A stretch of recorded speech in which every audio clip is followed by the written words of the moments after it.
Bizim burada da 28'i öyümüz var. Orada kalırlar yanımızda da. Narahat olma, hamısı Allah amanındadır. Sana kurban olun. Senin başına dönerem, zamana pislik. Bilirəm kızım, bilirəm. Hamısı da bilirəm. Hamısı öyle bilirəm. Ben de derim yani görüm deyirəm ki yani kızımızı kim qaçırdı, hangi oğlan qaçırdı, nəçidir, haralıdır, neyle məşğuldur, işinə, mesleğine, gücüne.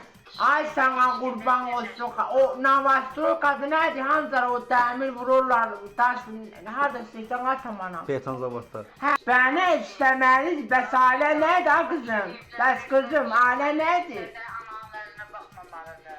Bəs nə? Və bu kız... Analarına baxmamalıdır. Bu kıza da bakıyorum, Allah'ın öyle güzel kız, sabah tezine kalkıyorum, öpüyorum, Allah bunu ömür versin, Allah size rızan sağlasın, ay sana kurban.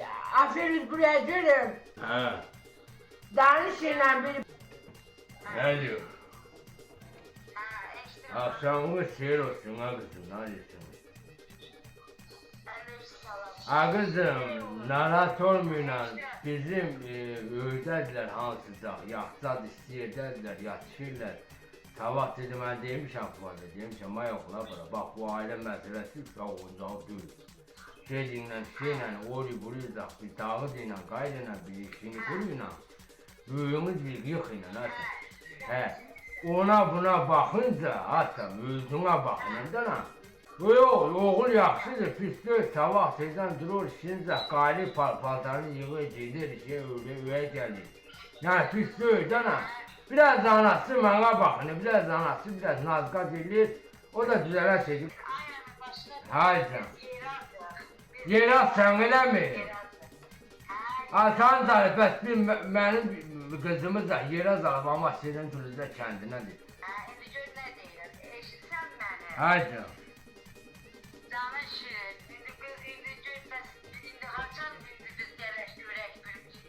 Bax, tezdən neçədə gələ bilirsiniz də buraya? 28-də qalıyıq, bu 45 ildir burada qalıyım. İkinci metro çıxırsan, orada mənə zəngiləylə səni qarşılayım. Özün başı salıyla, o 28-də hanzarı Nizami Kino Teatrının yanında da orada ikinci metro çıxır var, ha?